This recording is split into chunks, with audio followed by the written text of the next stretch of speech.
Okay students, today we are going to start with the coordinate geometry part, and the first topic that we are going to cover in coordinate geometry obviously is the straight lines.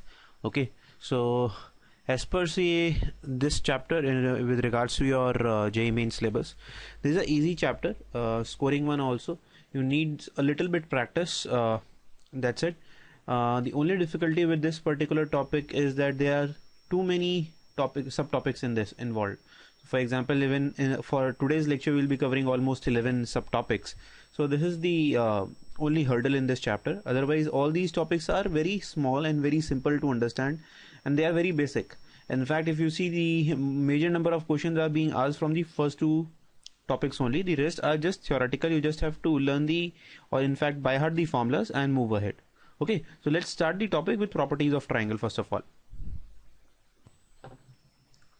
Okay, so if we are to start with the basic of properties of triangle, let's see how we will do it. So first property of triangles that we are going to study is centroid. I am not taking distance formula, section formula in this topic because I believe that most of you are well versed with that topic because you have done that in 10th also. Okay, so moving ahead with directly to the properties of triangles. So this first property of the triangle that we have to do is centroid. Okay, so what is centroid? It is the point of intersection of medians.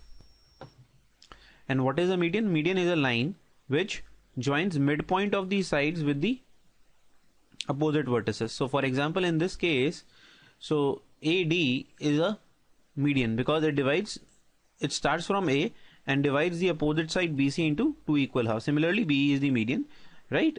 You must be again well versed with this also, right? I believe.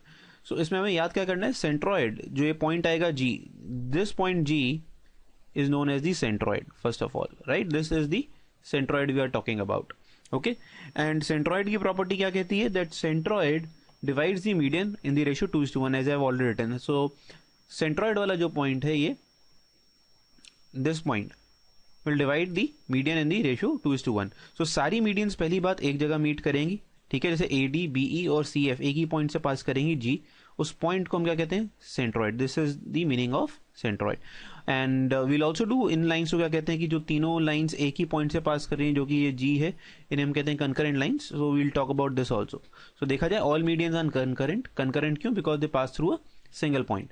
जी किस तरफ divide करेगा? 2:1. 2:1 याद क्या रखना है?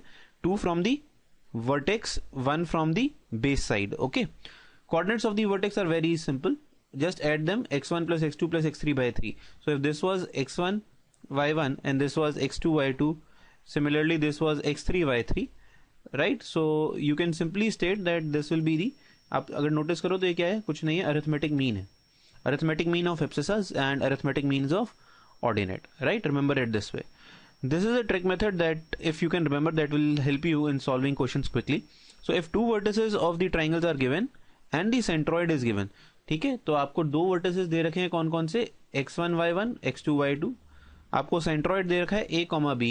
सो आपसे पूछा जा रहा है find the value of x3 y3. You can directly remember this 3a minus x1 minus x2, 3b minus x1 y1 y2, जो कि यहाँ से आ रहा है, कोई बहुत बड़ी चीज नहीं. तो अगर याद ना भी हो तो काम चलेगा, डोंट वरी अबाउट इट. ठीक है, क्लियर. दूसरा, इसमें जो बेसिक प्रॉपर्टीज थी मीडियंस वाली, वो आपको सब याद होनी चाहिए. फॉर एग्जाम्पल AD जो है, it divides the triangle into two equal areas, right? ये हमें पता है कि वो दो इक्वल एरियाज में डिवाइड कर देता था ट्राइंगल को. सो ये अभी भी वैलिड है. They do not change here also. Okay, let's go to the other property of the triangle. Okay, the next property is incenter. So how do you find incenter? So incenter is nothing but intersection of angle bisectors. All right, angle bisectors का क्या मतलब है कि आप angle A को bisect करोगे और इस तरीके से डिवाइडेड इनटू 2, ये वाले angle bisectors. So this is the angle bisector for B and similarly for D. All right, so angle bisectors का point of intersection. So this point of intersection of the angle bisectors is known as incenter, right? This is generally denoted by I. ठीक है. So दो एक और इसमें नई चीज जल्दी से सीख लेते हैं. जो A वर्टेक्स है उसके अपोजिट वाली साइड क्या है? BC. तो उसकी हम लेंथ जनरली क्या लिखते हैं? We write it as A.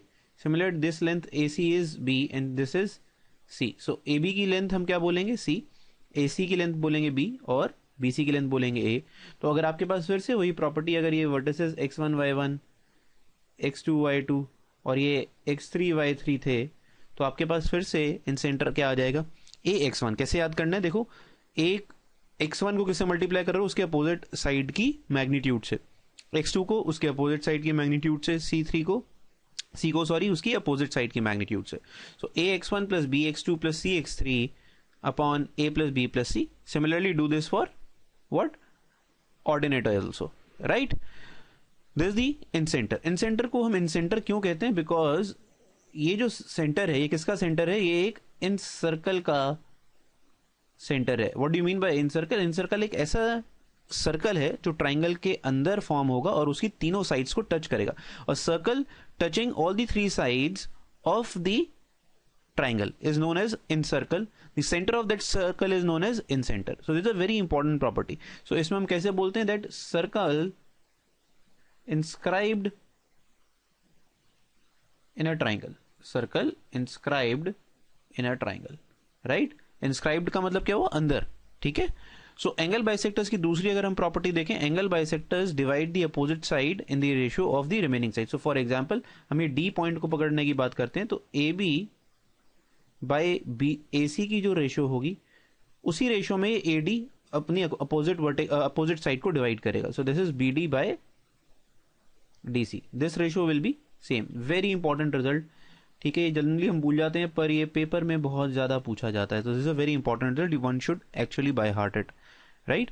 Similarly जैसे हमने सेंट्रॉइड में करा था 2:1 की रेशियो में डिवाइड करता है, incentre divides the angle bisector in the ratio B plus C by A, ठीक है। तो जो ये पहले वाला था, ओके, तो इसमें कैसे हो जाएगा कि जो ये ए डी है, ये वाली रेशियो तो क्या हो जाएगी बी प्लस सी, और नीचे वाली रेशियो क्या हो जाएगी ए, तो B plus C divided by. This is how you have to remember. Plus वाला साइन जो है वो वर्टेक्स की तरफ, बेस की तरफ फिर से normal. Got it. Let's move to the next property. Next property circumcentre, right. As a name suggest, ये फिर से कहां से आ रहा है, एक ऐसी जगह से जिसको हम कहेंगे सर्कम सर्कल, राइट। जैसे इन सेंटर आया था इन सर्कल से, ये कहां आ रहा है, सर्कम सर्कल से। So what do you mean by circum circle, is a circle which circumscribe, इसमें हम वर्ड क्या यूज करते हैं, सर्कमस्क्राइब, सर्कमस्क्राइब। सो सर्कमस्क्राइब का क्या मतलब है, बाहर से टच करेगा। नोटिस करो अब की बार कौन बाहर है, सर्कल बाहर है, ट्राइंगल अंदर है। पहले वाले केस में क्या था, सर्कल अंदर था, ट्राइंगल बाहर था। तो अगर हमें बाहर वाली चीज को हाईलाइट करना है, we'll use the word circumscribe, otherwise we'll use the word inscribe, right? This is the difference. So circumscribe, circle is circumscribing, that means it will not pass or it will not touch the sides now, but it will pass through the vertices of the triangle. ठीक है। Property किस चीज की है ये, very important. अब की बार ये वर्टेक्स की प्रॉपर्टी नहीं है, ये किसकी प्रॉपर्टी है, perpendicular bisectors of the side. So इसमें वर्टेक्स वर्ड कहीं यूज नहीं हो रहा है, तो ए से नहीं बनाना है कभी भी लाइन। सो सर्कम सेंटर में there is no coordination of the vertex, वो बात अलग है, इक्विलेटरल ट्रायंगल में आ जाएगा, वो हम लेटर ऑन स्टेजेस में देखेंगे। सो इसका मतलब क्या है, परपेंडिकुलर बाइसेक्टर क्या होता था, एक ऐसी लाइन जो बाइसेक्ट भी करे और परपेंडिकुलर भी हो, राइट। तो point of intersection of perpendicular bisectors of all the three sides, ये वाला जो पॉइंट आएगा आपकी बार, ये आपको क्या देगा, सर्कम सेंटर। Got it. और सर्कम सेंटर से हमें क्या मिल जाता है, सर्कम रेडियस, ठीक है। इस सर्कल का जो बन रहा है उसका रेडियस, वो कैसे, आप देखो ना, ये जो इसको ज्वाइन कर दो, ये रेडियस, ये वाली जो रे बनेगी ये रेडियस, और ये जो बन रहा है ये भी radius. So all these three are actually radius. So इस ओ जो हमने पॉइंट लिखा है, ओ से क्या बन जाएगा, O A is equal to O B is equal to O C, because they are all are radius, जो मैंने देखो यहाँ पर लिखा हुआ है, ठीक है। फॉर्मूला इसका भी है, how to find circumcentre, but I do not prescribe this, right. ये याद करना भी मुश्किल है और सॉल्व करना उससे भी ज्यादा मुश्किल है, right. So for circumcentres what we will do, that is the reason we are doing straight line. हम इसको ट्रेडिशनल प्रोसेस वे से निकालेंगे। कैसे, जिसमें हम दो परपेंडिकुलर बाइसेक्टर्स की इक्वेशन निकालेंगे और उनका point of intersection. But if you want to do this, this is the formula that x1 sin 2a, sin 2a का क्या मतलब है, this is a, this is angle a, this is angle b and so on. So x1 के साथ उसके double the angle, x2 double the angle, x3 double the angle, नीचे sin a 2a plus sin 2b plus sin 2c। Similarly do this for y, all right. Ordinate के लिए भी करो, but I don't prescribe this, it's a very difficult formula to apply in the questions. Important fact of this particular concept is if a triangle is a right angle triangle, ठीक है, अगर आप कहते हो कि ये राइट एंगल ट्राइंगल है, मान लो कुछ इस तरीके से, then the circumcentre become the mid point of the hypotenuse. Now this is important result जो हमें याद रखना है. तो अगर ये राइट एंगल ट्राइंगल है तो अगर मैं हाइपोटेन्यूज का मिड पॉइंट ले लूंगा, मान लो ये वाला point, this point will be circum centre. तो इसमें हमें आपकी बार सॉल्व करने की जरूरत नहीं है. अगर मुझे जैसे ही पता चल जाए कि राइट एंगल ट्राइंगल है तो बस आपने करना क्या है, हाइपोटेन्यूज का मिड पॉइंट निकालना है. This will give you circum centre. Okay, let's do the fourth property of the triangle and then we'll move ahead to the questions. So the fourth property left is now the ortho center. All right, ये इसमें ortho circle कुछ नहीं होता, circle दो ही होते हैं, इन circle और circum circle. ठीक है, इससे ज्यादा सर्कल्स की हम बात नहीं करेंगे. So ortho center is the property or it's a, you can say, point of intersection of perpendiculars drawn from vertices. Again it is a property of vertex. now अब हम vertex पे वापस आ गए, which are actually called altitudes. So it is a point of intersection of altitudes of the triangle. और altitudes जरूरी नहीं है सामने वाली साइड को बाइसेक्ट करें, तो ये गलती नहीं करनी है कि आपने जल्दबाजी में इसको भी डिवाइड बाय 2 कर दिया. दिस मे और मे नॉट बी पॉसिबल. ठीक है, तो ये नहीं करना है हमें. ओके, अब इसमें भी फॉर्मूला है, बड़ा कॉम्प्लिकेटेड फॉर्मूला दिख ही रहा है आपको फिर से. ठीक है, तो I will also not prescribe to remember this. ठीक है, क्या करना है इसमें, फिर से वही, वहां sin 2a था, यहाँ tan a, tan b, tan c. Similarly do this for ordinate as well. Right, same sort of formula. Right, इसको उसी तरीके से निकालना है जैसे हमने पिछले वाले में करा. इसमें एक इंटरेस्टिंग चीज क्या है, if a triangle is a right angle triangle then the orthocentre is the point where right angle is formed. बड़ी ऑब्वियस सी बात है, कई बार इतनी ऑब्वियस सी चीज हम भूल जाते हैं पेपर में. देखो ये राइट एंगल ट्राइंगल बना, so what this property is telling you, the point where this perpendicular is being made, this is the only ortho. यही ऑर्थो सेंटर है भाई, और क्या चाहिए हमें. ऑर्थो सेंटर क्या था, आपने इस वाले वर्टेक्स से इस वाली साइड पे परपेंडिकुलर ड्रॉप करना था, वो यही है, यही पॉइंट. लेट्स से इसको मैं ए दे देता हूं, इसको मैं बी दे देता हूं. सी से ए बी पे परपेंडिकुलर ड्रॉप करना था, वो कहां मीट कर रहा है, बी पे. सो this is nothing but ortho centre. तो राइट एंगल ट्राइंगल में बड़ा अच्छा काम क्या हुआ, हाइपोटेन्यूज का मिड पॉइंट आपको सीधा सीधा क्या दे देता है, सर्कम सेंटर. राइट, और उसका जहां पर राइट एंगल बन रहा है वो क्या दे देता है आपको, ortho centre. Very important property. इसमें एक और इंटरेस्टिंग चीज क्या है, मान लो, और अभी तक हमने नोटिस करा सेंट्रॉइड आपका ट्राइंगल के अंदर था. ठीक है, फिर हमने करा इन सेंटर, वो भी सर्कल के अंदर, वो सेंटर के, वो क्या कह रहा हूं, ट्राइंगल के अंदर ही होगा, बिकॉज वो तो वैसे ही क्या है, circle inscribed in a triangle. Third we did circumcentre. ठीक है, सर्कम सेंटर भी क्या था, सर्कल के ट्राइंगल के अंदर था. ऑर्थो सेंटर एक ऐसा प्रॉपर्टी है कि वो ट्राइंगल के बाहर भी लाई कर सकता है. कैसे, वो देखो, अगर मैं कहता हूं मैंने ये ट्राइंगल ले लिया, ठीक है, अब इसका आपसे पूछा जा रहा है ऑर्थो सेंटर ट्राइंगल के अंदर होगा या ट्राइंगल के बाहर होगा. आंसर है ट्राइंगल के बाहर होगा. कैसे, what is ortho centre, ortho centre is the point of intersection of altitude. तो अब इस ए पॉइंट से जब आप इस बीसी साइड पे परपेंडिकुलर ड्रॉप करोगे तो अंदर तो आएगा ही नहीं ना ट्राइंगल के, वो कहां आएगा, कुछ ऐसा आएगा बाहर. नोटिस भाई, ये होगा ना इसका परपेंडिकुलर, और जो भी पॉइंट ऑफ इंटरसेक्शन आएगा वो इसी लाइन की एक्सटेंशन पे आएगा कहीं ना कहीं. तो दैट मीन्स पॉइंट ऑफ और इंटरसेक्शन ऑफ ऑल्टीट्यूड्स, और you can say orthocentre. Right, orthocentre for obtuse angle bisector, और let's say for obtuse angle triangle क्या रहेगा, will lie outside triangle, will lie outside the triangle. Very important concept. Okay, कई बार हम confuse जाते हैं कैसे होगा, ये इस तरीके से पॉसिबल है. Okay, some more interesting facts which you should actually by heart, which are much more important than the results of or the formulas for finding your points like ortho center.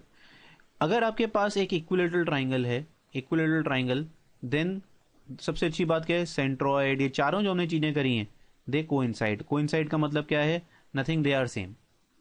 ठीक है, coincide का क्या मतलब हो गया, they are nothing but they are same.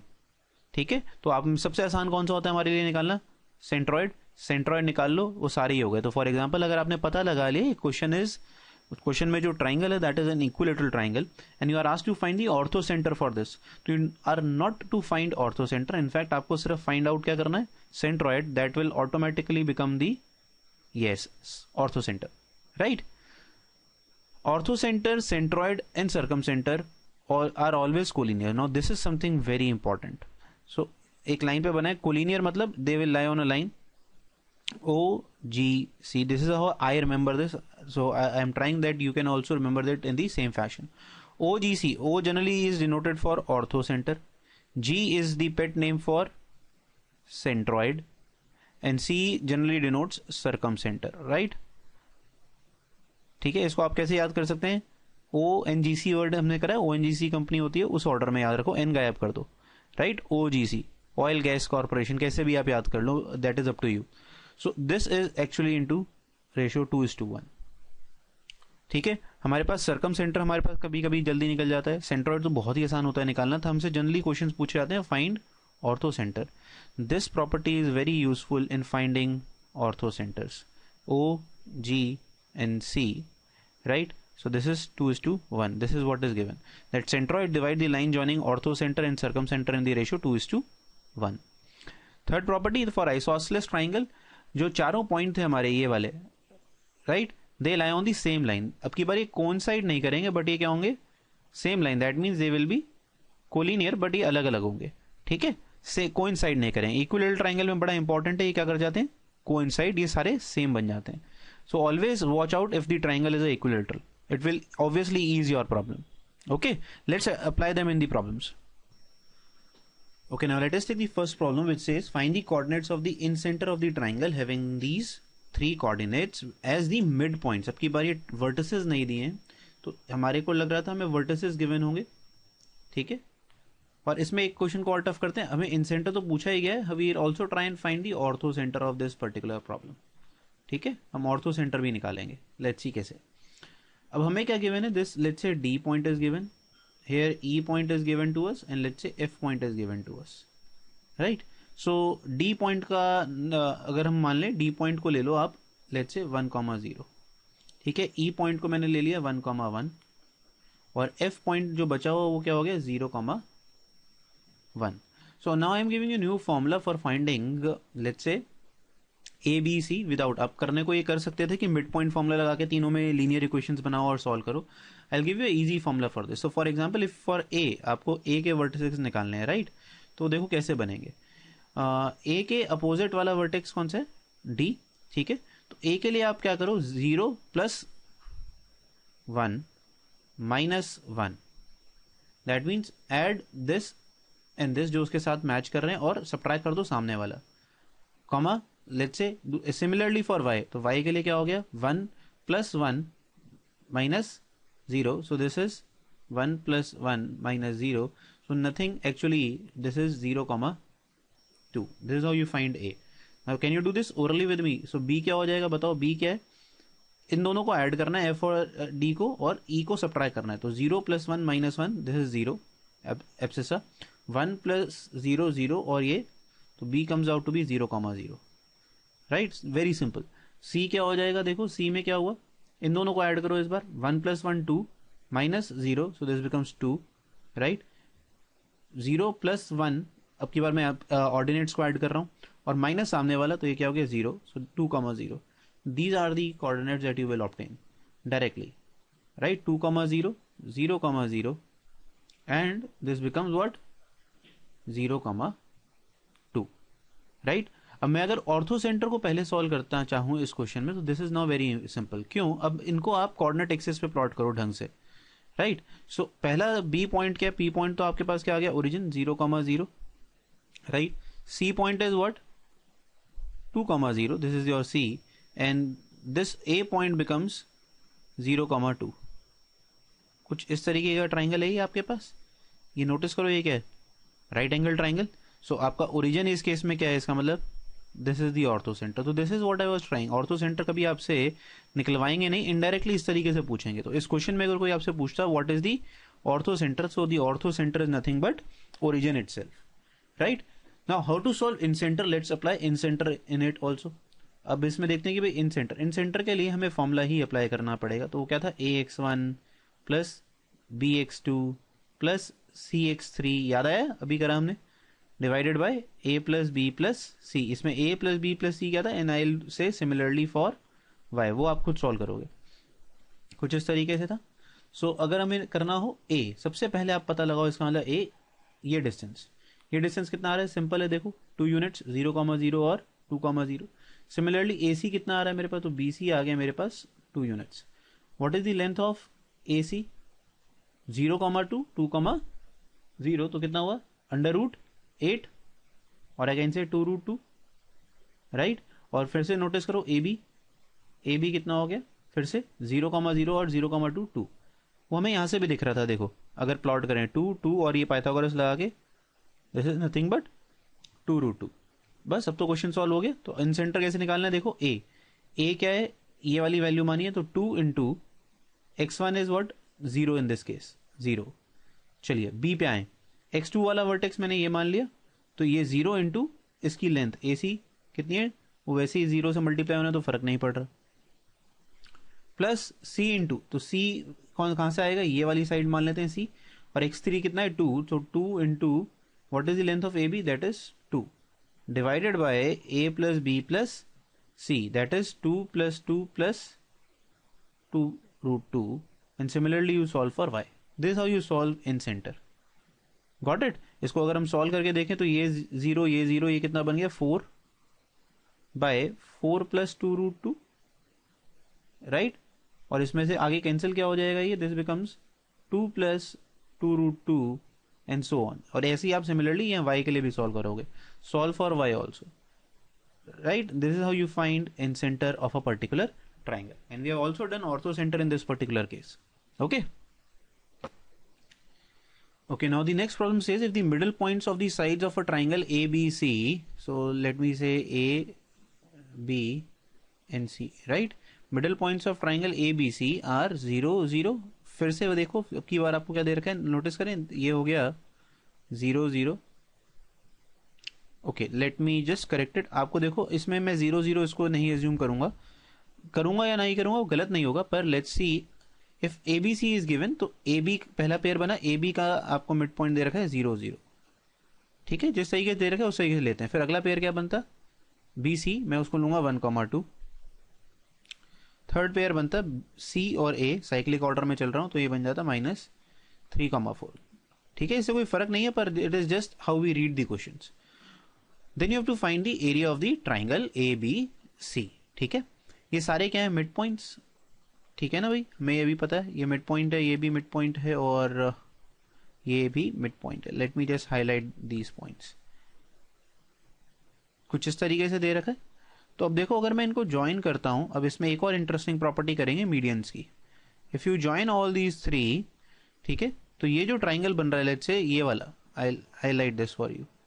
तो ये जो ट्राइंगल है, हम इसका तो एरिया निकाल सकते हैं. क्यों, हमें एरिया ऑफ ट्राइंगल पता है, याद आया कुछ. एरिया ट्राइंगल क्या होता था, half x1 y1 1, x2 y2 1, x3 y3 1 का डिटर्मिनेंट. सॉल्व कर सकते थे आप इस तरीके से. तो अगर मैं इसका एरिया निकालना चाहूं तो इसका एरिया तो आ गया आपके पास कैसे, 0 0 1, ठीक है, -3 4 1 एंड 1 2 1.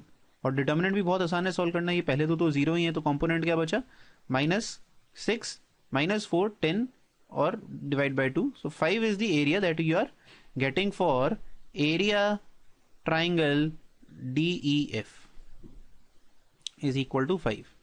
ठीक है, जो मैंने शेडेड करा हुआ है ये आपका ये आ गया. Let's say DEF, right. Now you are asked to find area triangle ABC. अब ABC अगर ये आपके DEF मिड पॉइंट से, तो वेरी इंपॉर्टेंट रिजल्ट क्या हो जाता है यहाँ पर, area triangle ABC is nothing but 4 into area triangle DEF. That's it, over, as simple as that. So if this is these F D and E are the mid point, जो ये triangle बन रहा है ये वाला, ठीक है, इसका एरिया अगर निकालोगे और इसका 4 गुना कर दोगे तो आपको उसके मेजर ट्राइंगल का आंसर मिल जाएगा. तो this is 4 into 5, answer is nothing but 20. B is the option. Question over. Let's take another problem. Next problem says that if each of the vertices of the triangle has integral coordinates, then the triangle will not be. So triangle है आपके पास, let's say x1 y1, x2 y2 और y3, 3 आपको ये उसके sides दे रखे हैं, vertices दे रखे हैं. आपसे पूछा जा रहा है अगर ये सब आपको क्या दे रखें. So here what is given to you that xi and yi all belong to set of integers. ठीक है, एक्स आई का मतलब क्या हुआ, आई वेरीज फ्रॉम 1 to 3। तो ये अलग अलग आपके पास देखा जाए तो 6 पैरामीटर्स हैं, ऐसे समझ लो, x1 x2 x3 x3 y1 y2 y3, 6 parameters, all of them are integer quantities. ठीक है, तो आपसे पूछा जा रहा है then which is not possible. अगर मैं इक्विलेटरल की बात करूं, ये क्वेश्चन थोड़ा स्पेसिफिक है, ये लिया ही इसलिए गया है कि जिससे आपको मैं ये याद करवा सकूं। तो इक्विलेटरल ट्राइंगल में what is the area of equilateral triangle, √3/4 A square, right, ये होता है √3/4 A square, right, this is the area. Since A B C, ये जो हमारे ए बी और सी थे, तो सिंस ये all integers, so can I say जो साइड की लेंथ आएगी, that implies length of side will also come to be what, integer. Obvious ही बात है, सारे के सारे क्या हो जाएंगे, लेंथ ऑफ साइड्स इंटीजर। तो दैट मीन्स ये जो ए लिखा हुआ है ये क्या होगा, इंटीजर क्वांटिटी। सो ये क्या हुआ, √3 into N integer by 4, this will be something irrational number। ये क्या होगा, एक irrational number बन गया, राइट। नाउ लेट्स सी, क्या मेरा एरिया जो है irrational आएगा अगर मेरे को ये सारे इंटीजर कोऑर्डिनेट्स दे रखें। एरिया क्या हो जाता था ट्राइंगल का, अभी हमने करा half determinant of x1 y1 1, x2 y2 1, right, and x3 y3 1। अब अगर आप इस डिटर्मिनेंट को सॉल्व करोगे जिसमें मुझे पता है ये x1 y1 x2 y2 x3 y3 सारे क्या हैं, integer, this quantity must also be an integer. Obvious ही बात है, सॉल्व करोगे क्या होना क्या है, मल्टीप्लाई और सब्ट्रैक्ट ही तो हो रहा है, डिवाइड तो कहीं भी नहीं हो रहा डिटर्मिनेंट के अंदर। So this area comes out to be what, integer. ये वाला एरिया हमारा आना क्या चाहिए था, इंटीजर। इक्विलेटरल ट्राइंगल वाला क्या बोलता है, आएगा क्या, इर्रेशनल। अगर ये चीज हमें कंस्ट्रेंट गिवन है, both does not match, no match here, so that means if your all vertices are integral then the triangle cannot be equilateral, right। This is how you have to remember why I have taken this problem। This is a very famous problem, पूछी भी जाती रहती है कहीं ना कहीं हर साल। may not be a JEE mains but it might be asked in problem examinations like BITSAT, Manipal, VIT, whatever exams you are going to take in future, okay। Now let us take the another problem। It says a comma b be a fixed point and o is the origin of the ordinates। ठीक है, अब देखो इसमें कैसे करेंगे वो समझने की कोशिश करते हैं। ये हो गया मेरा ओरिजिन, ठीक है, और ये मैंने पॉइंट ले लिया a, which is a comma b। Now if a1 is the midpoint of OA, let me change the pen so that I can highlight। So this is a1, right, जो हम निकाल सकते हैं मिड पॉइंट प्रॉपर्टी से, हमें अच्छी तरीके से पता है, ठीक है, a/2 b/2। सो यहाँ पर सबसे पहले अगर मैं लिखना शुरू करूँ तो a क्या हो जाएगा आपका, a पॉइंट क्या हो गया, लोकेशन a/2 कॉमा b/2। अगला देखो, a2 is the mid point of a1। अब a1 a जो एक लाइन सेगमेंट बनी है उसका भी तो मिड पॉइंट होगा, वो क्या हो गया, देखो वो हो गया कहीं a2। सो a2 कैसे निकलेगा, a2 is the mid point of what, a2 is midpoint of a and a1।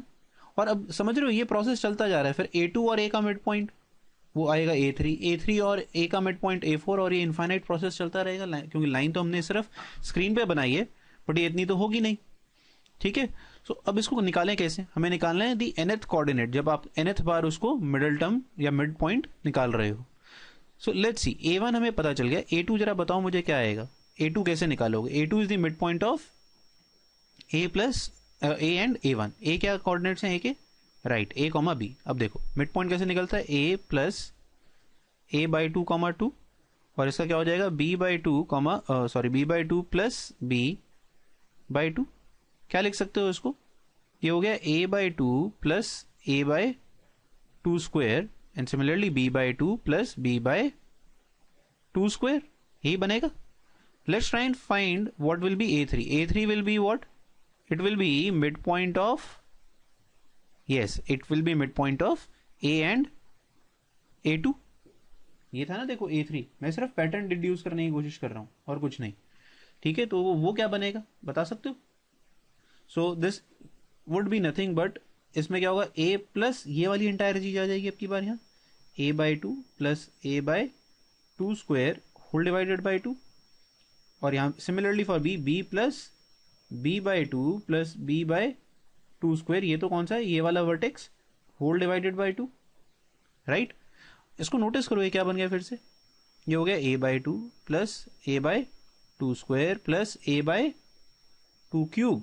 Similarly this becomes b by two plus b by two square plus b by two cube. Now can you tell me the pattern, a1 था तो कहां से शुरू हुआ, सिर्फ a by to से, ठीक है।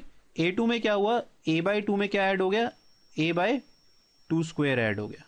फिर a3 में हम आए तो क्या हो गया, a बाई टू स्क्वायर में क्या ऐड हो गया, a बाई टू क्यूब। तो similarly I can say an क्या हो जाएगा, बता सकते हो, yes, an would be a by two square. ये कब तक चलेगी सीरीज, जब तक a बाई टू की पावर n नहीं आ जाएगा, ठीक है। And similarly we can say for b also, similarly for b में तो सिर्फ करना क्या है, a की जगह b लिख देना है। तो ये क्या चीज बन गई, फिर से नोटिस करो, very important, GP, that is the reason we did GP, ठीक है। इन क्लास 11th जीपी हर जगह यूज हो जाता है।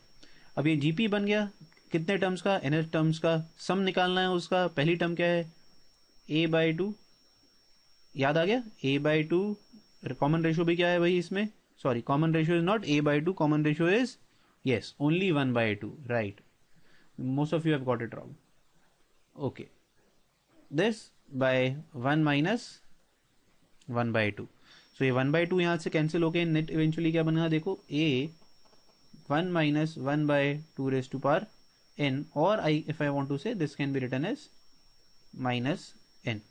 तो अगर मुझे इसका b का कोऑर्डिनेट भी लिखना होता और पूरा पॉइंट लिखना था, तो the whole point then becomes a into 1 minus 2 raised to power minus n, comma b into 1 minus 2 raised to power minus n. So this is the coordinate of an and this is the answer we were targeting, right? So at the onset this looks like a very difficult problem, but what is difficult in it, you tell me। इसमें आपसे सिर्फ mid point का concept पूछा गया है, in fact कोई formula नहीं पूछा गया। I could ask this question similarly from a 10th grade student, ये 10th ग्रेड स्टूडेंट्स का भी से भी पूछा जा सकता है, क्योंकि इसमें कुछ भी नया तो इन्वॉल्व हुआ ही नहीं, nothing new is involve here, right. Okay, so now let's do these very simple formulas which we have already done actually and applied also. We know this particular formula, that this is the area of triangle, no problem with this, right, area of triangle. What if we want to apply this into area of polygon with these many sides? So for example there is a hexagon, ठीक है, आपका benzene ring बना लेते हैं, ठीक है, कुछ इस तरीके से। इसमें कितने वर्टिसेस हैं, they are 6 vertices. So how do you find area using the determinant formula? This is how you use it. So आप इसमें मान के चलो, ये क्या हो गया, x1 y1, ये हो गया आपका x2 y2, सिमिलरली ये x3 y3, x4 y4, ठीक है, x5 y5 and this is x6 y6, और y6 के बाद आएगा क्या, y1 वापस। तो इसको ऐसे समझो, ये साइक्लिक ऑर्डर है एक, right, this is a cyclic pattern. तो you will start from where, x1 y1, x2 y2, then you will move to x2 x3 x3 x4, अगला क्या आना चाहिए था बिल्कुल यहाँ पर बताओ, x4, फिर नीचे यहाँ पर x5, यहाँ पर क्या आ जाता है सिमिलरली y4 y5, ठीक है, एक ये डिटर्मिनेंट बनता। अगला डिटर्मिनेंट क्या बनता है, ऐड होके अब की बार 4 और 5 का पेयर बन चुका, अब क्या बनाओगे, यस 5 का पेयर, 5 और 6 का पेयर। बट यहाँ पर रोकना नहीं है, अब सर्कल या फिर आप इसको मान के चलो ये पॉलीगन कंप्लीट कब होगा, जब आप इसको ऐसे समझो, पॉलीगन कंप्लीट करने के लिए हम क्या कर रहे हैं, ये हमने ए और बी को कनेक्ट करा, this is actually A B line, this ये कौन सी लाइन बनी, 2, और इनको जब ज्वाइन करोगे this reduces to B C line, ये कौन सी लाइन हो गई, सी डी। ये याद करने का तरीका है सिर्फ। तो अगर मैं सिर्फ इतना लिखता हूँ, ये कौन सी लाइन हुई, 5 और 6 पॉइंट को जो ज्वाइन कर रही है E F, but to complete the polygon you also need A F. तो लास्ट में आप क्या लिखोगे, x6 y6 x1 y1, this completes FA. Now you get complete polygon. Okay, so this is how you find formula or area of polygon. आप किसी भी side polygon का 2 cross 2 determinant से आंसर निकाल सकते हो, ठीक है। This is nothing but 2 cross 2 determinant. Okay, okay, now let's start the most from the second topic of this particular chapter, and which is where from the chapter start, that is different form of lines. Okay, before going, we know that what is the standard form of line. So this is the known as the general form of line, linear in terms of x and y, ax plus by plus c. This is the formula of finding the slope. Y is equal to y2 minus y1 upon x2 minus x1. And if we were to talk about different forms or different equations in which different type of equations in which we can represent a line, so these are those different forms. So for example, first is the slope intercept form. This is y is equal to mx plus c. So I should rather have written here slope intercept form. So say c is equal to what? Y intercept, right? So this is your y intercept, and keep in mind this could be positive और negative. Positive भी हो सकता है, negative भी हो सकता है, zero भी हो सकता है, वॉट एवर. जीरो होगा तो कैसी बन जाएगी? y equal to m x. So very important, if line passes through origin, if line passes through origin, ठीक है, ओरिजिन से पास कर रही है तो उसका y इंटरसेप्ट क्या है? जीरो. तो इसका मतलब the lines which pass through origin are of the form y equal to m x. ठीक है, इसी में एक एग्जाम्पल देखो. अगर मैं कहता हूँ ये मेरी लाइन इस तरीके से है, ठीक है, इसको एक्सटेंड कर लेना, तो ये वाला इसका पॉइंट ले लेते हैं 0,-2, और मैं कहता हूँ इसकी स्लोप है मेरे पास 1. तो what will be the equation of the line? It will be y is equal to m x. M की वैल्यू है 1, x, c आप क्या लोगे? 2 नहीं लेना है, इट इज -2. ठीक है, so this is the error that we most of us do. हम जनरली इसको लेंथ काउंट कर लेते हैं y इंटरसेप्ट को. वो है क्या यहाँ पर? उसका ऑर्डिनेट की value. Okay, so this is the slope intercept form. Also keep in mind that equation of line passing through origin is y equal to mx. The other forms are simple. Then you have what? Slope intercept form or point form, 2 point form. They are actually one and the same thing. क्यों? क्योंकि अगर आपके पास 2 point दे रखे हैं तो ये क्या आ जाएगी भाई? ये स्लोप की वैल्यू आ गई ना, एज सिंपल एज दैट. तो ये नोटिस करो, ये ऊपर वाली चीज बन गई, आपके पास यहाँ पर m था, यहाँ पर m निकाला गया. Only difference. Intercept form. The next is the intercept form. Let me take this. This is something which I want you people to revise. So intercept form का क्या मतलब है? अब की बार आपको ये पॉइंट दे रखा है a,0 और ये पॉइंट दे रखा है 0,b. तब इंटरसेप्ट फॉर्म लगाई जाएगी, तब लाइन की इक्वेशन क्या हो जाएगी? x by a plus y by b. Normal form, let's say this is the line जिसकी इक्वेशन निकालनी है. पर अब की बार हमें लाइन के बारे में ना देके हमें क्या दिया हुआ है? आपने ओरिजिन से इस लाइन के ऊपर एक परपेंडिकुलर ड्रॉप कर दिया. ठीक है, तो जो परपेंडिकुलर एंगल बना रहा है पॉजिटिव डायरेक्शन ऑफ एक्स के साथ, वो अल्फा है इसमें. Keep that in mind. So this is alpha. P is this perpendicular distance from the origin to this line. तो इस चीज को हम कहते हैं नॉर्मल फॉर्म. ये एक इंपॉर्टेंट फॉर्म क्यों है? नोटिस करो, इसमें हमें लाइन के बारे में कुछ नहीं पता. हमें जो भी पता है वो किसके बारे में पता है? परपेंडिकुलर या फिर नॉर्मल. तो इसलिए हम इसको क्या कह रहे हैं? Normal form. या तो परपेंडिकुलर बोल दो या नॉर्मल फ्रॉम ओरिजिन. हमें सब कुछ इसके बारे में पता है. So this equation becomes x cos alpha plus y sin alpha. तो अल्फा समझ में आ गया भाई कौन सा है? Which the perpendicular makes with the, इसमें क्या याद रखना है? अल्फा किसके साथ है? Positive direction of x axis. ठीक है, नेगेटिव डायरेक्शन के साथ नहीं है. ठीक है, ये एंगल नहीं लेना हमें. तो फॉर एग्जाम्पल इसमें एक कुछ मान लो लाइन यहां से थी, ठीक है, और ये इसका परपेंडिकुलर था. तो अब की बार आप एंगल कौन सा लोगे इस केस में? यस, अब की बार ये वाला एंगल नहीं है, ये गलत है. आंसर है ये वाला angle. This is the alpha, right? So x cos alpha plus sine alpha is equal to P. Okay, we'll try and do them in the questions straight away. Okay, so the first question is find the equation of internal bisector of the angle BAC, right? This is BAC. तो हमें इसका internal angle bisector की value पता लगानी है equation की. Bisector मतलब ये दोनों को इक्वली डिवाइड कर रहा है.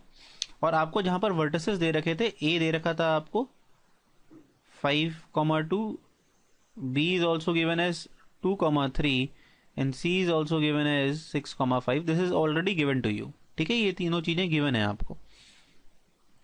अब देखो, जब इंटरनल एंगल बाइसेक्टर निकालना, मैंने एक प्रॉपर्टी कराई थी, A B by B C is equal to कितना हो जाता है? जिसमें वो साथ वाली रेशो में डिवाइड करेगा, जब वो इंटरसेक्ट करेगा बी डी बाय डी सी.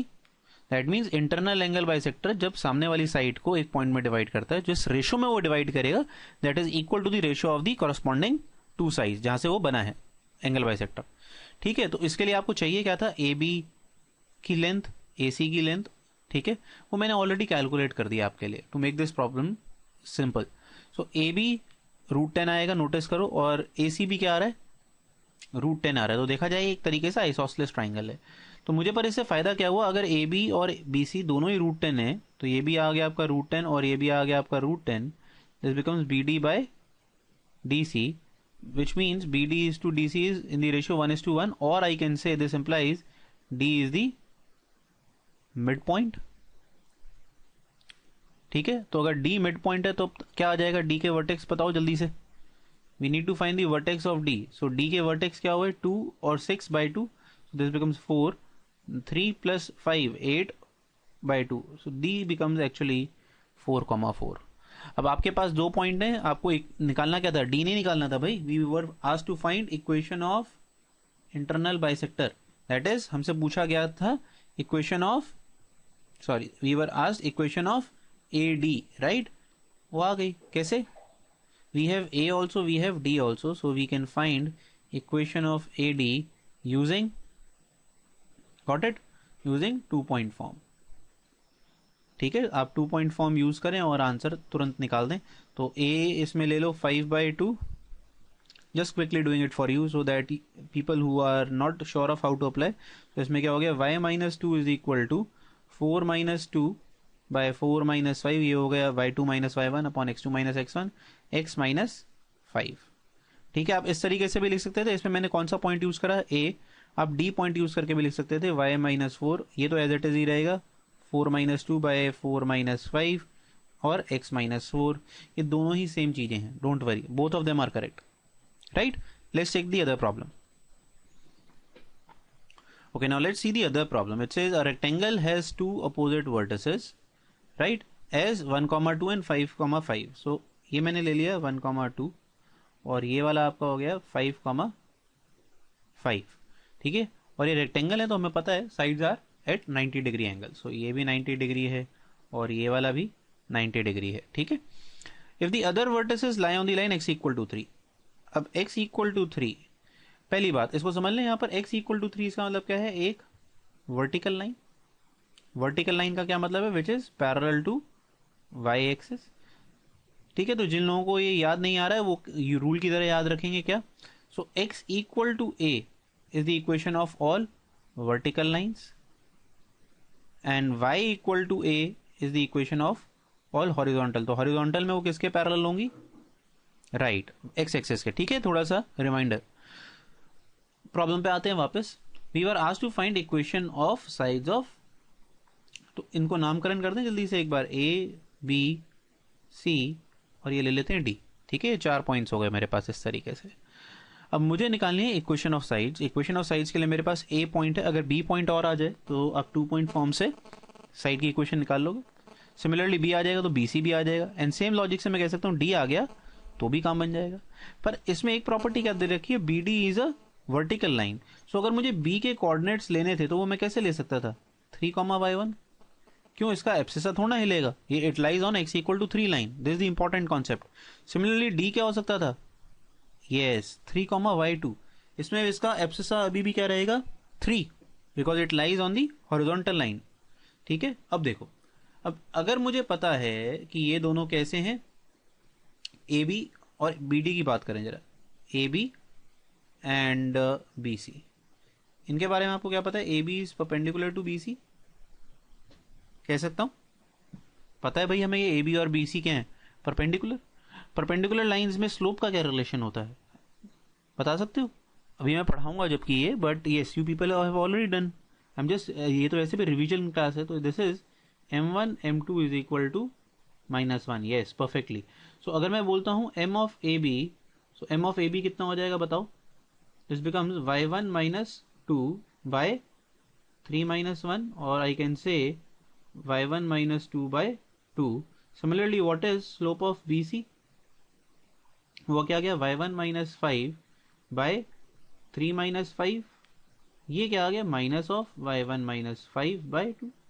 इन दोनों का प्रोडक्ट क्या होना चाहिए था, -1, तो प्रोडक्ट करके अगर लिखते तो y2 - 2 by 2 into y1 - 5 by 2 कितना आना चाहिए था, 1, -1 और -1 कैंसिल हो गया। Can you notice this becomes quadratic in terms of y1। अब ये क्वेश्चन लिया इस चीज को समझाने के लिए गया, देखो फिर से यहाँ क्वाड्रेटिक का कॉन्सेप्ट आ रहा है। अगर आप इसको सॉल्व करते क्या बन जाता है, y1 स्क्वायर माइनस 7y1, ये कितना होता है भाई यहाँ पर -10, और इधर आके +10, और ये इधर आके तो +6। तो अगर आप इसको सॉल्व करते हो तो आपके पास y1 के दो आंसर्स आते हैं, कौन कौन से, 1 और 6। ये दो आंसर्स क्यों आए बता सकते हो? Yes, some of you have got it right. So ये एक y2 और एक ये y1, ये दोनों सेम ही कंडीशन तो फॉलो करेंगे। अब जिसने अगर यहाँ पर नोट करा हो, मैंने यहाँ पर कौन कौन सी ली, ए बी और बी सी, आप यही इक्वेशन बना सकते थे किसके साथ, A D and what, D C are also perpendicular. तो आप क्या कहते हैं, m of A D into m of D C कितना होना चाहिए था, -1। सेम इक्वेशन बनती, नोटिस करो उसमें सिर्फ डिफरेंस क्या आता है, यहाँ y2 लिखा होता, y2 यहां पर आ जाता है, बस सिर्फ ये डिफरेंस। नोटिस करो ये और ये बिल्कुल सेम ही तो है, ये वाली और ये वाली equation, there is no difference at all. So these two are exactly same.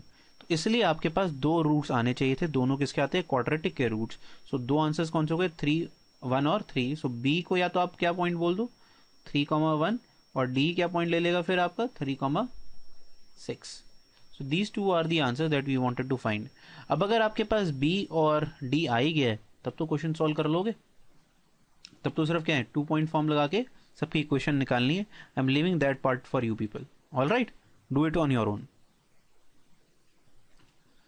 Okay, now let's take another problem which is find the equation of straight line. So this is the highlighted straight line which I have taken L. इसकी हमें equation पता लगानी है।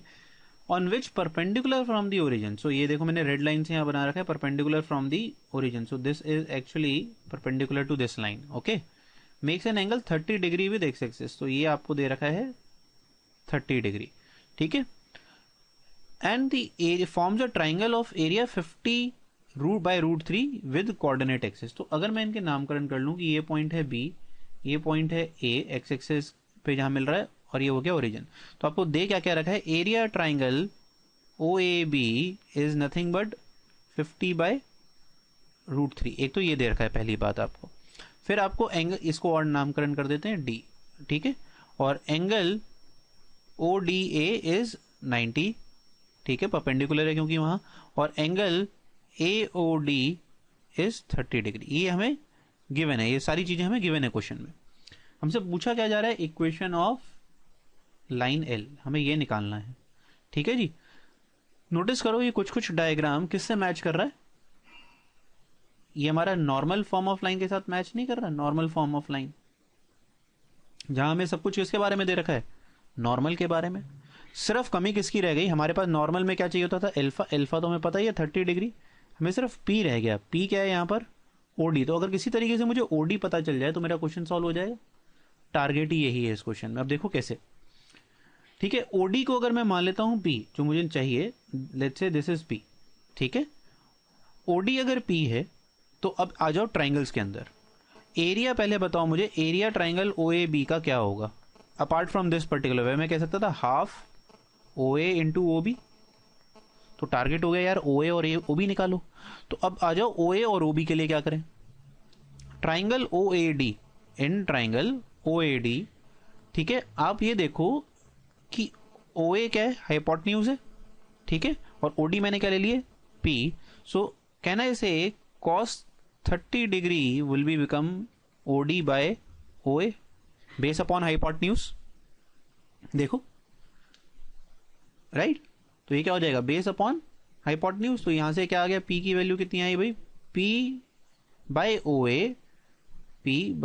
OA is equal to cos 30 degree, और I can say OA is equal to cos 30 degree by, oh sorry, this will be OA will be P by cos 30, right? Let me change it for you, ठीक है। अब similarly let's see in triangle आप देखो, दूसरा triangle पकड़ते हैं OBD। अब अगर ये 30 डिग्री था तो can you tell me what this angle would be, ये मैंने हाईलाइट करा ये वाला एंगल, ऑब्वियसली ये 60 degree, this angle will become 60 degree। so and again can I say what will be OD by OB, OB इसमें फिर से क्या है आपका hypotenuse, so I can say now cos 60 degree will become what, OD by OA, और फिर से अगर नोटिस करो तो क्या बन गया, sorry not OD by OA, this will B OD by OB. Okay, so this becomes P by OB is equal to cos 60 degree, and OB comes out to be nothing but equal to P by cos 60 degree.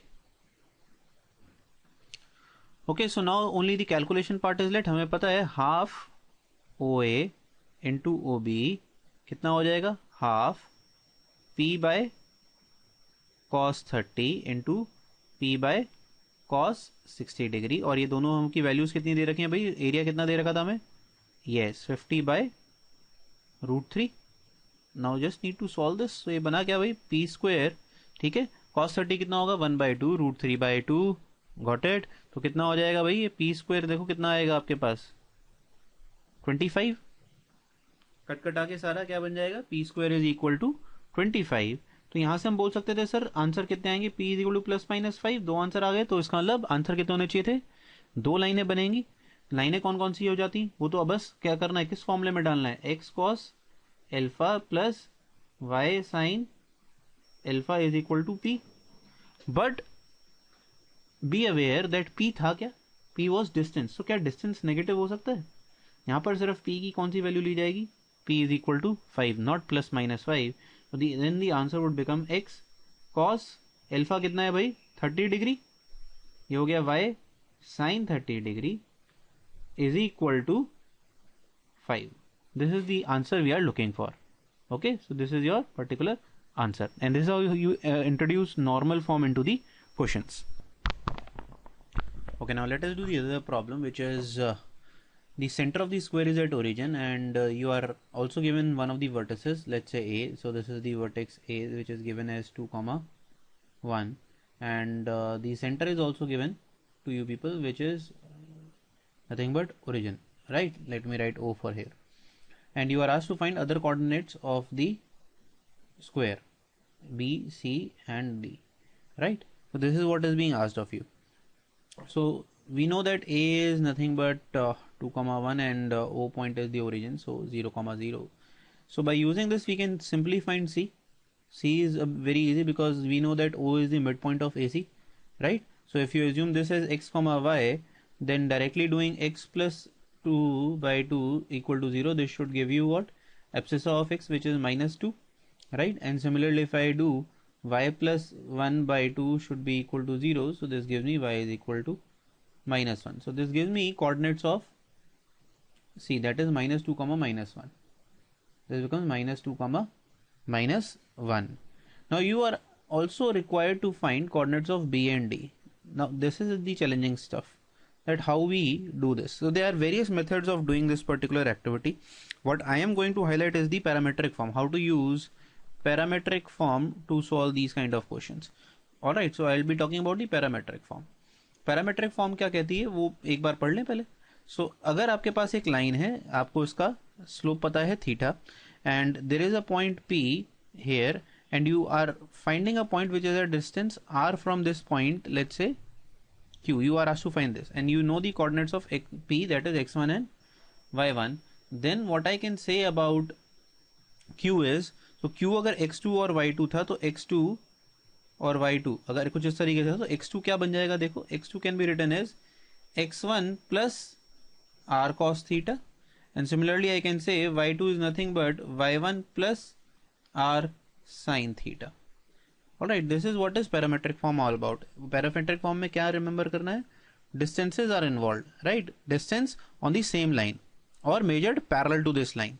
Okay, जिस जैसा एक question भी है आपके NCERT में, just revise this concept from there. So अगर मुझे B और D निकालना है, तो एक बार बताओ what is distance AO. AO आसानी से निकाला जा सकता है, वो क्या बन गया, √2² + 1, which is nothing but √5.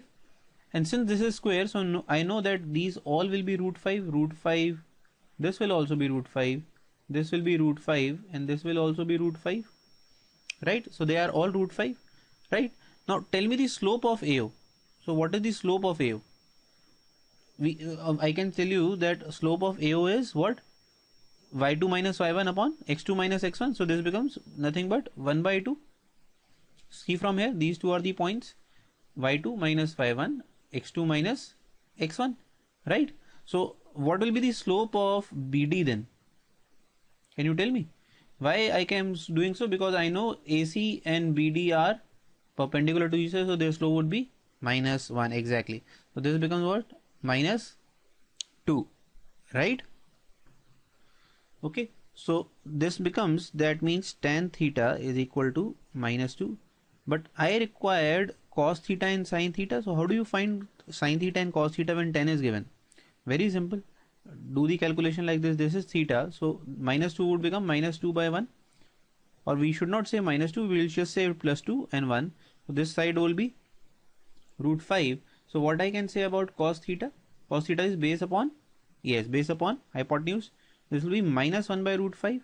Why I have introduced minus? Because tan theta is negative. That means theta is obtuse. For obtuse angles, cos is also negative.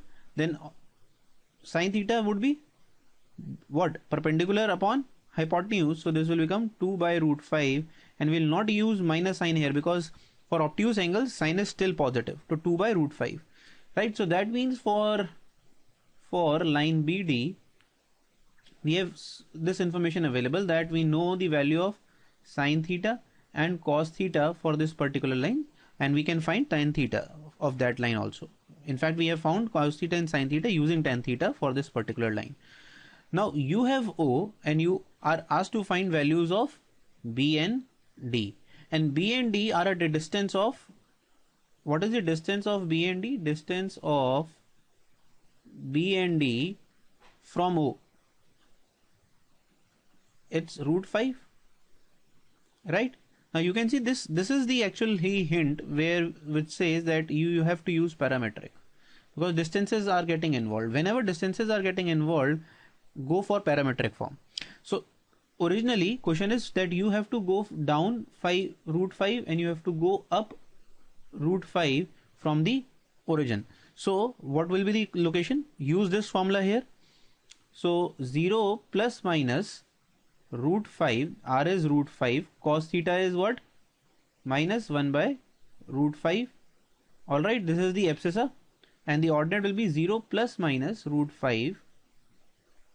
Sin theta is 2 by √5, right? So if you see, these two √5s get cancelled out, and the point that you will get is nothing but 0 plus minus -1, comma 0 plus minus √2, or I can say this will reduce to minus plus, क्योंकि एक minus है, plus होगा तो यहाँ minus आएगा, minus होगा तो यहाँ प्लस आएगा, तो इसलिए क्या हो जाएगा? -+1 plus -2. So the answer are actually 2 points. कौन कौन से पॉइंट आ गए? -1, 2 and 1, -2. So these two are the coordinates of B and D, and this is how you solve this question using parametric form. So parametric form can become very handy when distances are involved. Keep this in mind. Okay. Okay, now let's start the third topic, which is position of a point with respect to a line. All right. So assume there are 2 points P and Q, right? So either they could be on the same side of the line. So for example, I have drawn here, or they could be on the opposite side of the line, somewhere here, right? So this is actually the case of same side of the line, obviously, as the name suggests and as the diagram suggests. And this is on the what? This is the on the opposite side of the line. So how do you determine whether these 2 points are on the same side when the vertices or the points are given to you, right? So let's see how. So if this is x1 y1, let's say this is x1 y1 and this is x2 y2, right? और आपकी line है ax plus by plus c equal to 0. कुछ नहीं करना, आप इस point को इस लाइन में सेटिस्फाई कराओ, इस पॉइंट को इस लाइन में सेटिस्फाई कराओ. सो इन अ वे सेटिस्फाई का मतलब ax1 by1 प्लस c, एक इक्वेशन ये बनेगी, राइट? जब आप x2 डालोगे तो क्या बनेगा? ax2 plus by2 plus c. If these two things are of the same sign, then this is the answer. और यू कैन से, अगर आप इन दोनों का प्रोडक्ट कर दो या डिवीजन कर दो, बड़े बुक्स में बड़े अलग अलग फॉर्मूले हैं, don't get confuse. Either you product them और you multiply them, it is one and the same thing, right? Because it's an inequality. वो कहते हैं if this is greater than 0, this is same side. If this is less than 0, then this will be opposite side. This will be the target. Okay, this is how you find opposite side of the points with respect to a line. Let's apply this in a question to understand what do you mean by this property. It says find the position of the origin with respect to the triangle. So rather than saying with respect to line, what I have said with respect to triangle. So आपको बताना क्या है, whether it lies inside or outside the triangle. This is what you are asked to find. Right? With respect to triangle, you can only say these two things, inside or outside the triangle, where these three are the sides of the triangle. What I have already calculated for you is I have calculated the vertices which I will obtain by intersection of these sides. Right? You will have to solve this. You will not be provided this in the paper. So I have solved this and this to get this, this and this to get this point, and this line to get this point over here. Okay, so this was pretty simple. This is nothing but point of intersection of lines, right? Point of intersection of lines. This, I guess, most of you will be able to solve very easily. Okay, now coming to the point that how do we determine whether the point lies inside the triangle, this region, or the outside region. Okay, let's see how. So let's say these are the three lines which are given to you. Okay, and you need to determine the location of the point origin. Let's say I am writing A, B and C here. Okay, you want point O to be inside this particular triangle. Let's say we are targeting that, let's prove that O is inside this particular. ठीक है, so अब देखो कैसे होगा. अगर if this is inside the triangle, then let's talk about BC. Let's say I talk this as L1 line, right? AO with respect to A and O, AO, right, with respect to BC are on the same side, right? Both of them are on the same side, because why? Because see this region, right? So they are on the same side. So first condition will be applied for this. A and O point should be on the same side with respect to C. So this actual में आप इसको ऐसे समझो, मैं regions में divide करता हूँ इस क्वेश्चन को, जो अच्छा लगेगा. First region, second region, third region, fourth region, fifth, sixth, और ये वाला हमारा जो हमें रीजन चाहिए सेवेंथ. ठीक है, तो इससे when AO is with respect to BC are on the same side, कौन कौन से रीजन रिजेक्ट हो गए? ये नीचे वाले रीजन रिजेक्ट कर दिए आपने, ये वैसे भी आपको आंसर में नहीं चाहिए थे, rejected. Right, now let's come talk about B and O. BO with respect to, आपके B और O को किस रिस्पेक्ट में बात करेंगे? AC के रिस्पेक्ट में. We talk about B and O with respect to AC, they should be on the same side. अगर वो opposite side हो गए तो triangle के बाहर हो जाएगा. So let's say I am trying to find out whether they are on the same side or not, right? So इसके लिए अब देखो, अगर if they are on the same side, कौन कौन से regions reject हो जाएंगे? 2, 3, 4 if this comes out to be on the same side, right? Next let's talk about another vertex which is left, which is CO. And if we talk about CO with respect to AB, they should be on same side if the O point has to be inside the triangle. उससे देखो मेरा कौन सा reason reject हो जाएगा? उससे मेरा reason reject हो गया, अब की बार फर्स्ट रीजन भी रिजेक्ट हो गया. So which region is left actually with you now? Only region 7 is left. और वो रीजन कौन सा है? The region, let me just highlight again it for you. तो ये रीजन बचा. तो ये रीजन कौन सा रीजन है? This is the region where actually में point will lie inside the triangle. यही चाहिए था आपको. अगर हमें मान लो ये पता लगाना है, this is how you actually solve these kind of questions. So इसमें सॉल्व क्या करा जाएगा? You will be required to solve 3 inequalities. Will be required to solve 3 inequalities. कौन कौन सी? First, second, third. These are the 3 inequalities which will be required to solve. Okay, let's see how you will solve them. So let's see if this is the point O, which is origin. I'm just trying whether it is inside the triangle or not. So A and O should be on the same side with respect to BC. So BC की equation क्या है? X plus 1 equal to 0. This is the equation of BC, right? So आपको कुछ नहीं करना, दोनों points को इस line के अंदर satisfy कराओ. So A is nothing but A is a basic point 3,1. तो 3,1 को अगर मैं इस line में डालता हूँ, what answer you will get? 4. If you put origin, what you will get? Origin is 0,0, you will get 1. Both answers are positive. So that means A and O are on the same side with respect to line BC. Okay. Now let's talk about B and O with respect to AC. Right? What is the equation of AC? 3x minus 4y minus 5 equal to 0. right? This is the equation which is second equation. Now B point is a bit tricky, minus 1 comma 8 by 3. O we know is 0 comma 0. So if we substitute this point over here, what value you will get? मुझे उससे मतलब नहीं है कि क्या value आती है. In fact I am only interested in the sign. So you will get a negative sign if you put the value here. See x को -1 डालोगे -3, ये पॉजिटिव है, माइनस समथिंग कुछ आएगा, माइनस और माइनस तीनों quantities negative, so all the things will be negative. And if you put 0 comma 0, you what you are getting -5, so this is also negative. So with respect to this, they are also on the same side, right? They are also on the same side with respect to. Now the third thing that you have to check is C and O. C and O को किस respect में देखोगे? I'll talk about AB. What is the equation of AB? AB is 5x plus 12y minus 27 equal to 0. And what is the C point? -1 comma -2. ये दो point check करने. अगर आप -1 और -2 डालते हो फिर से, we are not interested in value, you can directly see what you will get, negative. 0 comma 0 पे क्या बचता है? सिर्फ -27. Again negative. Again with respect to this they are on the same side. So that means this implies that O lies inside the triangle. O lies inside the triangle. This is what actually is required in this particular question.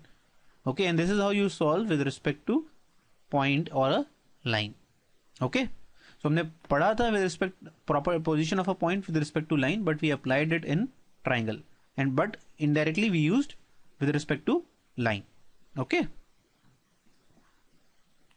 Okay, now moving to the next property, which is angle between the lines, again, which is very obvious, and mostly 100% people do remember this because it is extensively used. So let's say these are two lines, and this is the angle theta you are asked to find. Then this theta is nothing but given by tan inverse m1 minus m2 by 1 plus m1 m2, as I have mentioned in the here also, right? Mod is for nothing but you need to find acute angle, because दो तरीके के angle होंगे. एक acute angle होगा तो ये वाला क्या हो जाएगा?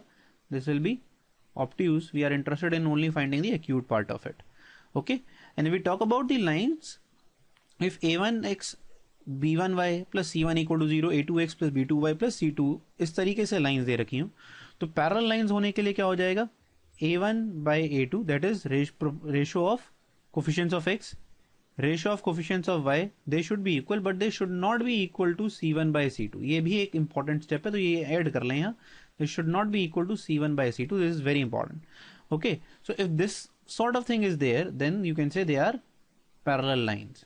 For example, x plus 3y plus let's say 5 is equal to 0, and the other line that is given to you is 3x plus 9y minus 15, or let's 153 equal to 0, right? If you see, the ratio is 1 by 3 is equal to 1 by 3 for x and y, but this ratio is not equal to minus 5 by 153. So I would say these two are parallel lines, right? For perpendicular lines, if let's say अगर आपको perpendicular line देखनी है तो ax plus by plus c equal to 0, तो perpendicular line में पहली बात क्या हो जाता है? ax minus ay plus c1 equal to 0. कुछ इस तरीके की होनी चाहिए. अगर आप इस तरीके से नहीं समझ पा रहे हो तो इस तरीके से कर लो कि उनका a1 plus a2, a1 into a2 plus b1 b2 should be 0, और ये कुछ भी नहीं है. अगर ढंग से देखो तो ये लिखा हुआ है m1 into m2 is equal to -1. So ये याद करने की जरूरत नहीं है. This is actually, I believe, what you can remember. So if you want to find a line which is perpendicular to a given line, आप क्या कर सकते हो? उनके क्या करो? x और y के कोफिशिएंट्स को इंटरचेंज कर दो, बीच में माइनस साइन लगा दो, कोई भी नया constant. So we will do this in family of lines. दो इसमें हम कैसे लिख देते हैं फैमिली ऑफ लाइंस में? Lambda. For different different values of lambda, different different perpendicular lines आपको मिलनी शुरू हो जाएंगी. Next is the coincident lines. Coincident lines का क्या मतलब है? It is nothing but they are the same lines. Diagram उनका एक ही बनेगा. क्यों? कोइंसिडेंट मतलब एक के ऊपर एक. इसमें क्या हो जाएगा? a1 by a2 is equal to b1 by b2, ये तो पैरेलल की इक्वेशन थी, is equal to c1 by c2, ये और हो जाएगा. तो फॉर एग्जांपल मान लो इसी में जो यहाँ पर ये वाली लाइन थी, अगर मैं इसको लिखता हूँ 3x plus 9y plus 15 equal to 0, so obviously one can say that these are same, they are not different lines, right? So these are same lines. Okay, So this was the basic about angle between lines. Let's see what is the difficult concept involving this particular huge basic concept. So underlying this concept is a very important concept which says lines making an angle with a given line. Okay, तो अब आपको question कैसा दिया जा सकता है कि एक लाइन मान लो 60 डिग्री का एंगल बना रही है गिवन लाइन के साथ. One line makes an angle of 60 degree with a given line. So let's say this is the given line which is I am talking about, right? And the line makes an angle of let's say 60 degree. तो जरूरी थोड़ा ना line एक 60 degree का angle ऐसी बनाएगी. This is also possible that this angle is also 60 degree. जो मैं देखो मैंने यहाँ डायग्राम में बना रखा है. This is also 60 degree and this is also 60 degree. So in fact you will get two kind of answers for this. Can you get my point? So अगर आपको कोई बोला जाता है a line, क्वेश्चन कैसा आएगा? A line makes an angle, a line makes an angle theta with a given line. ठीक है जी, गिवन लाइन. तो वो इसका मतलब ये जो लाइन की बात कर रही है कितनी होंगी? They will be 2 in number. ऐसी कितनी लाइन हो सकती हैं? 2 लाइनें हो सकती हैं, एक लाइन नहीं होगी जो सेम एंगल बनाएंगी. उसको फाइंड आउट करने का तरीका कुछ इस तरीके का फॉर्मूला यूज होता है which I will take it in the question. Right, यहाँ पर m क्या है? m is equal to slope of given line, slope of given line, right, and this alpha is the angle between the lines जो आपको question में दे रखा होगा. Angle between the lines जो आपने निकालना, जो आपको दे रखा है कि भाई ये एक लाइन जो 60 डिग्री के एंगल पे इंक्लाइंड है. ठीक है, क्वेश्चन में देखो इसको कैसे देखते हैं. प्लस माइनस दिख रहा है दो और ये नीचे minus plus. This represents actually two answers जो मैंने यहाँ पर ज्योमेट्रिकली आपको सिखाई दिए. ये ज्योमेट्रिकली आप देखो कि हमारे पास कितने आंसर्स आएंगे. इसके 2 पॉसिबल आंसर्स आएंगे. Let's see this in the problem. Okay, so the problem says that a vertex of an equilateral triangle is given to you. Okay, so vertex is given to be what? 2,3. Let's say ये वाला vertex मैं ले लेता हूँ जो हमें given है 2,3 and the opposite side is given to be x plus y equal to 2. And since this is a equilateral triangle, they both are 60. Can I say so? हमसे पूछा जा रहा है equation of, तो टारगेट क्या है इसमें? We need to find equation of what? A B and B C की इक्वेशन निकालनी है हमें इसके अंदर. ठीक है, अब देखो ये क्वेश्चन कुछ ऐसा ही नहीं हो गया कि from point A, let me reframe it you, from point A, right, a line is drawn, from point A a line is drawn, right, which makes an angle of how much? Angle of 60 degree with given line. इसमें given line कौन सी हो गई? given line आपकी हो गई x plus y is equal to 2, right? Okay, so same चीज नहीं होगी. क्यों? अगर ए पॉइंट से 60 डिग्री का एंगल बनाना है तो वो एक लाइन नहीं करेगी, वो कितने काम करेंगी? 2 लाइनें काम करेंगी, जिसकी वजह से ये एक्चुअल में क्या बन रहा है? इक्विलेटरल ट्राइंगल बन रहा है. ये भी 60 दे रखा है पर फिलहाल हमें. ठीक है, अब देखो इसमें अप्लाई क्या करना था. जो वहां फॉर्मूला दे रखा था, let me write the formula to make sure that you get hold of the formula. y minus y1 is equal to m plus minus tan alpha by what was there? This was 1 minus plus, right? अगर plus minus है नीचे m tan alpha x minus x1. So let me just highlight to you what all variables are written in this formula. So x1 y1 is nothing but your point 2,3. Got it? What will be the tan alpha? Tan alpha is nothing but tan 60 degree, मतलब जिनके बीच का angle का tan. This is nothing but √3. ठीक है, m is the slope of given line, slope of given line. So slope of given line क्या हो जाएगी इसमें? ये देखो, ये यहां पर आ रहा है, इसको आप ऐसे लिख लो अगर आपको नहीं समझ में आ रहा तो. So slope कितनी हो गई? -1. और otherwise also a new formula which we missed. So if anything is given in this format, ax plus by plus c equal to 0, so then the slope is nothing but minus a by b, that is coefficient of x divided by coefficient of y. Okay, So if you see that we have everything which is required to apply in the formula. So what is the formula? Let me just write it for you. So we have already written the formula. I'm just rewriting it so that I can just show you how to apply this in the question, right? So just put the values. So what you will get, y minus 3 is equal to m is minus 1 plus minus root 3 divided by 1 minus plus minus root 3 into x minus 2. So since they are plus minus, so you should actually get two answers. So let's say the first answer to this problem would be y minus 3 is equal to minus 1 plus root 3 upon 1 minus और minus कर दोगे तो क्या हो जाएगा फिर से plus, तो 1 plus root 3 x minus 2 and the second problem second answer will become y minus 3 is equal to minus 1 minus root 3 upon 1 minus root 3 into x minus 2. So these are the two answers which we were looking for in this particular question, right? Okay, but this approach was based on the formula that we did. So this is the formula approach जो हमने करी थी अभी तक. But what if we do not remember the formula? तब क्या करेंगे?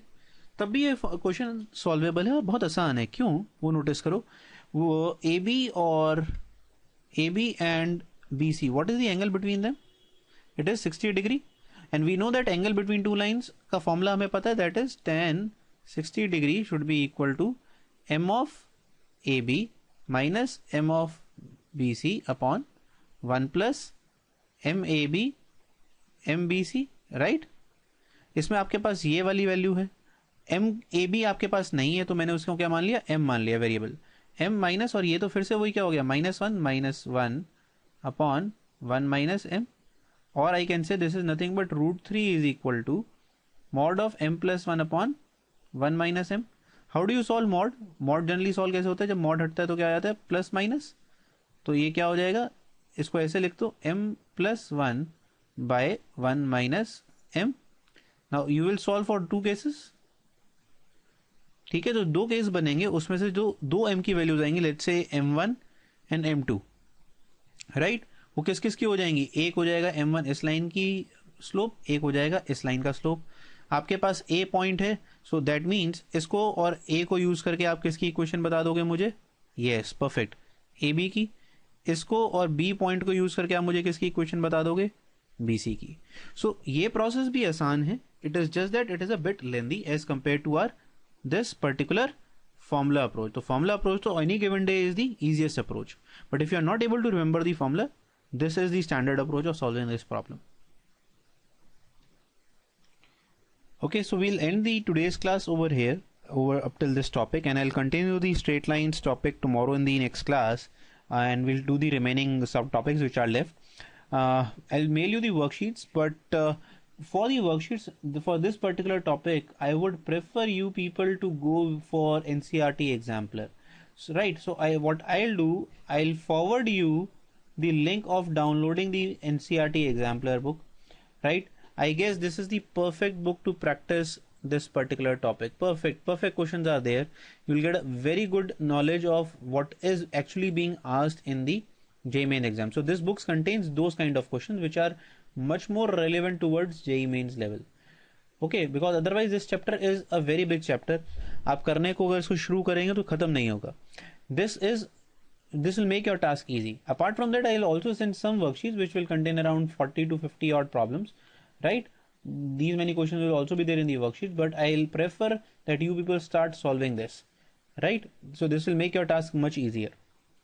Okay, so I'll see you tomorrow with the part 2 of this particular chapter, and we'll finish this chapter tomorrow night. Good night.